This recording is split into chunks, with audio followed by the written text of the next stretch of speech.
What's up, guys? It's Lugo back with Flex Appeal episode 73, week 12, day 7 of the training block.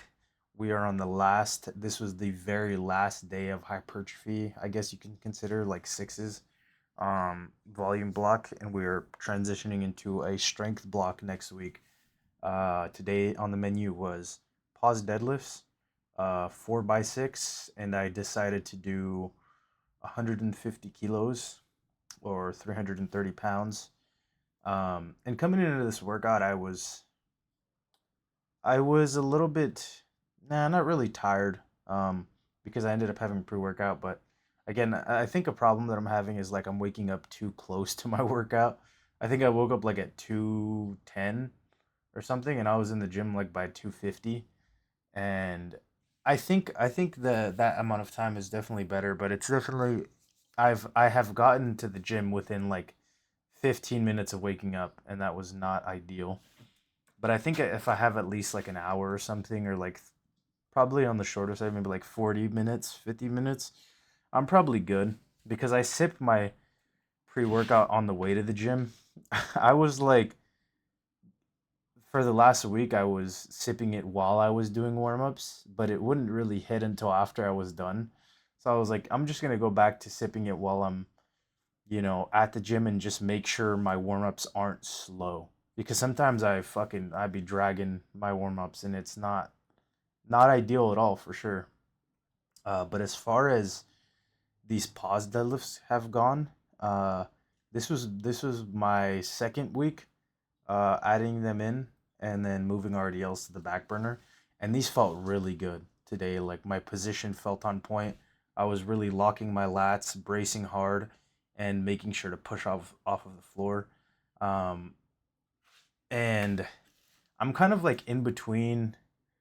Should I start my rep first rep after I start from the floor, like just pulling, or should I set up and like pull into it?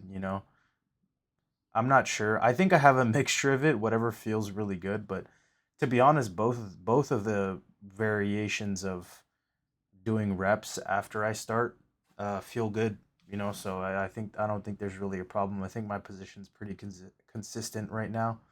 Um, I'm not like stiff legging it too much. My mobility has definitely gotten better thanks to couch squats. Before deadlifts, I'm able to get a little bit more leg drive and get my hips under the bar a little bit more. But I did experiment with something in this workout. So after pause deadlifts, I had RDLs. Oh, these are my hanging leg raises. I don't know if they look that bad. I think these are fine. Maybe a little bit too springy at the bottom sometimes, but I definitely have worked these up to get higher. I could control the negative a little, way more to be honest, but right now I'm just trying to get it as strong, my core as strong as possible, and then I'll work it. I'll work the form back when I get that baseline core strength. But as far as RDLs go today, and then some Yates rows, I decided instead of doing two sets of six, I'm just gonna do one AMRAP set. Uh, and I did. It ended up being a set of 13 on these RDLs. I think this was like 280.5 or like 127 and a half kilos for 13 reps. And honestly, it felt good. I didn't feel winded at all, or really that beat up, outside of just breathing heavy after a lift. But it felt like my capacity was good to do this, which is really really good. Transitioning from volume to strength now that my capacity is there. Here were the Yates rows. This was like 187. I think I got like 9. I didn't really count the last one because I ended up just pulling it up and just finishing there. But these felt good. Yates rows are something where they've kind of been hit or miss, but I don't know if I've done them long enough. But today, when I was doing them, I felt the perfect position on these. So I think that I'm just gonna do one set. I'm gonna keep it right there with my RDLs, where I'm gonna do one AMRAP set after my my deadlift work, um, and just ride it out like that. And I think that'll be very good. So I don't have to do a crazy amount of sets, and it's basically on the come down from my deadlifts anyway. Because I'm going next week. I'm probably gonna do like 440, uh, which is three reds and a yellow. Go down, do back downs, which is gonna be three reds and a or two reds and a blue. Back down to RDLs, which is gonna be two reds and a white, and then it's pretty much just on the way down. And I like to do that with my exercise. It's something that I learned from Dan Green, where you just do different exercises on the way down, and essentially you're just not wasting any time and just doing everything that you can with pretty much every plate range, which is something that I like to do. But here are my pull downs. I'm really liking the form on these. Trying not to like jerk my torso back too much and just stay in my lats. Have decreased the weight again, being honest. I went from 190 to like 170. But I'm working up. Liking how these are looking compared to my previous Arnold type lat pull downs where you're just jerking it. No diddy. I added these back in, I think because I realized by the time I get to dumbbell rows on this workout, my back is cooked.